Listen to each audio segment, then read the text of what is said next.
I got nothing. I got nothing.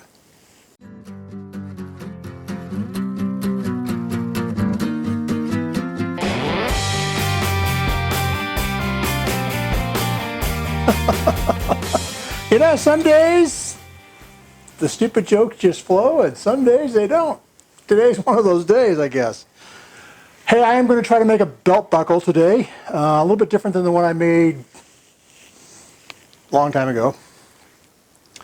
But, and this is going to be kind of modeled after, well, a couple, right? This is a belt buckle that my daughter gave me for Christmas. Kind of cool. It's got the guy pouring metal. That's kind of cool.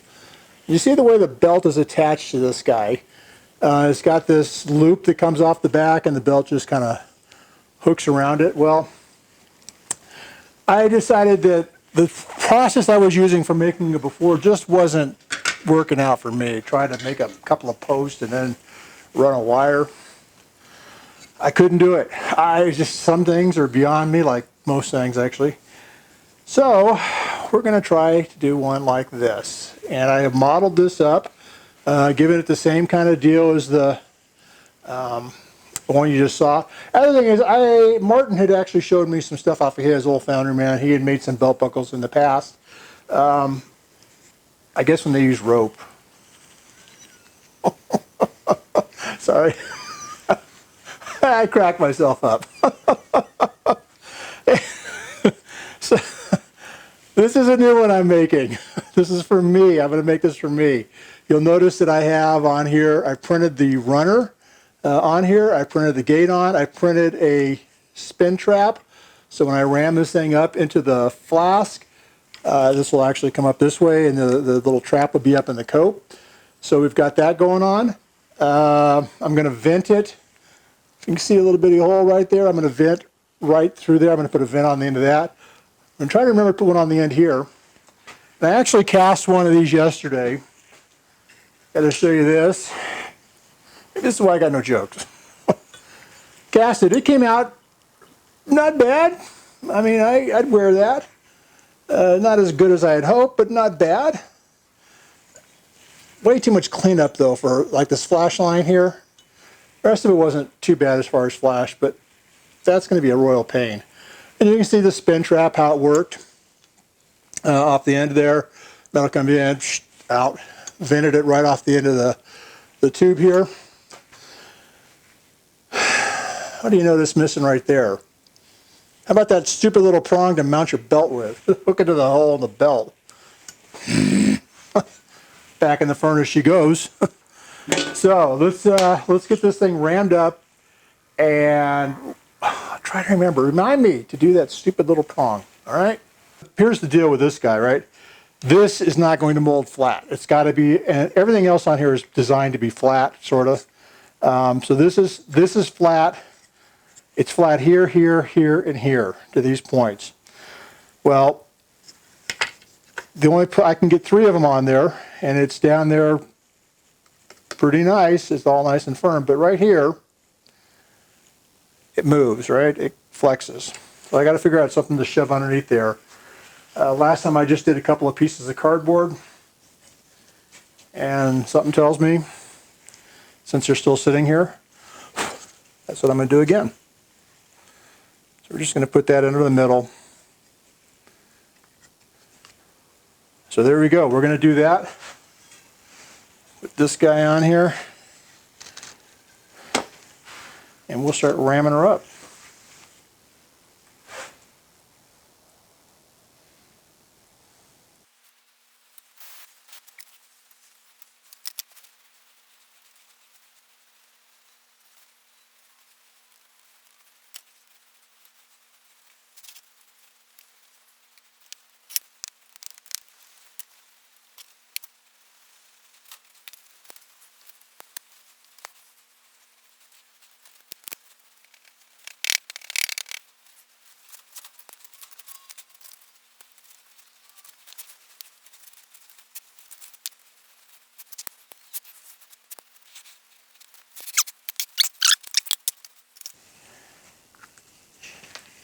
And I'm going to go ahead and cut all this down. It was all loose anyway. It really didn't get rammed in that hole. But we're going to get a sort of a nice support ramp on the bottom side of that loop. And all we'll have to do is ram up the top half.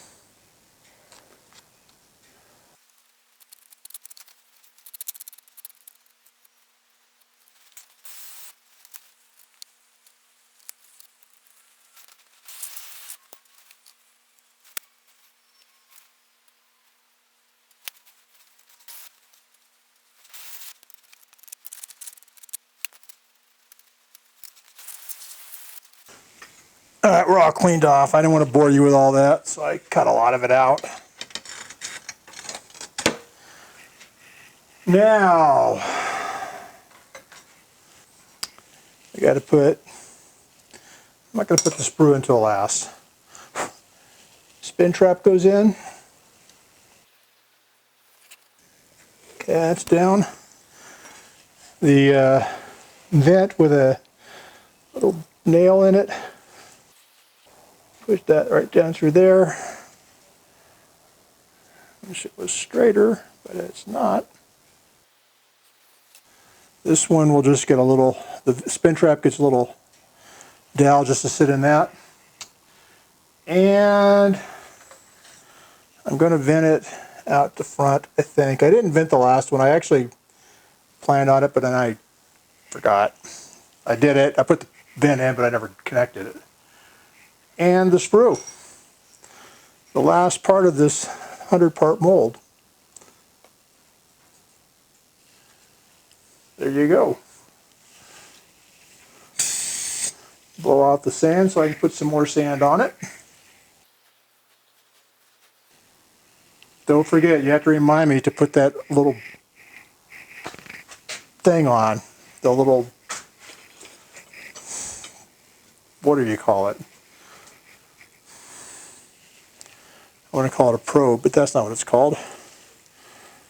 Prong.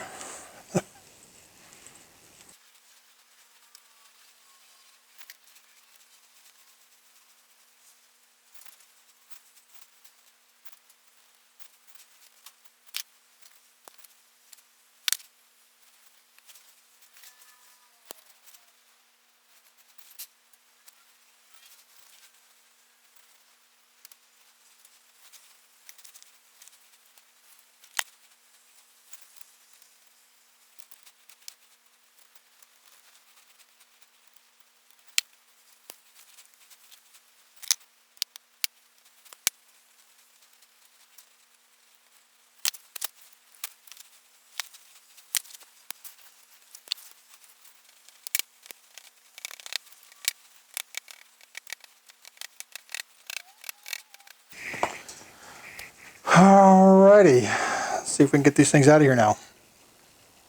Easy ones first.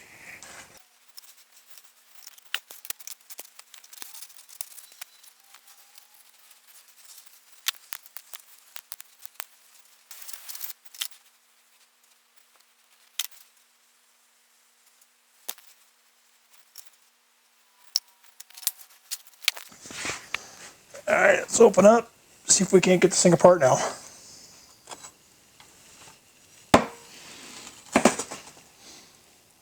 Pretty good sign, not a lot of stuff broke off. Happy with that. I am happy with that. Let's get it blown out. Don't forget to put that prong on.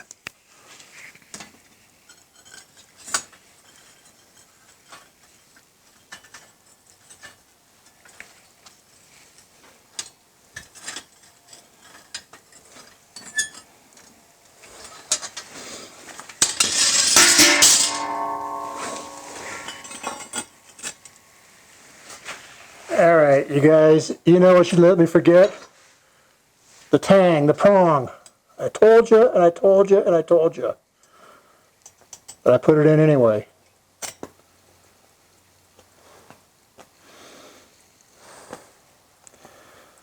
I got flames everywhere.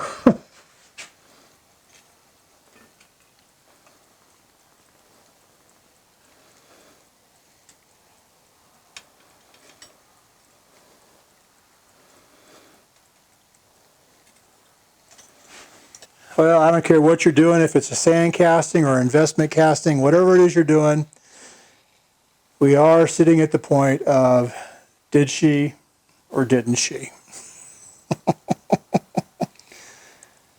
There's only one way to find out. And it looks like she did. Everywhere, everything looks wunderbar. Except for the tang that you let me forget, but I put in anyway. Let's see if we can't pull it out of there and see how big the tang turned out. Yeah, baby, that looks good, doesn't it?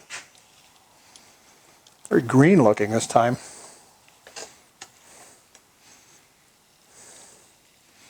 Whoa, man, I got a huge tang. Take that however you want. Alrighty, I get complaints about not showing my close-up, so there you go. It's close-up. A couple little things that I will nitpick myself about. I got to do something about the finish where the print is low. It's pretty ragged in here as well. That's what you're seeing here is reflected in the pattern. It always is, right? It always is. The pattern is always shows up in your part. So I got to figure out a way to get that smoother. And I'm not sure what happened down here on the bottom, but it did. Whatever it was, maybe you just break out. But it's pretty good. I'm going to wear this belt buckle. This is pretty nice. I got the tang on there, the prong, whatever you want to call that, even pointing the right direction, which has been a huge problem of mine. All right, so let's take a look at what's going on here. First of all, standard pouring basin, tapered sprue. Fill the basin, fill over the top, keep it full. The other thing, I'm going to try to start doing this a lot more often, printing my runner and gates onto the part so that they're all one, and I can control the size and the shape very easily. One of the things I noticed about this guy is that, notice the height of the spin trap. It didn't fill the spin trap, and nor did it come up obviously didn't come up the vent I had in there as well. Same thing happened here. The vent that I put on this end, it trickled down filled the hole that got pressed into the drag, but didn't come up the coat. Okay, because if there's any gas that was going to go out, it came out that way. Let's see. Not too bad on cleanup. Not too bad on cleanup. You'll see the edges I got a little bit right here, a little bit right there, but for the most part, this is out of the mold, pretty much ready to go. So I'm going to go ahead and cut this guy off. I'm not going to polish it. I'm going to leave it just like that because I kind of like the way it looks. So I'm going to just clean up these edges and I'm going to put it on my belt.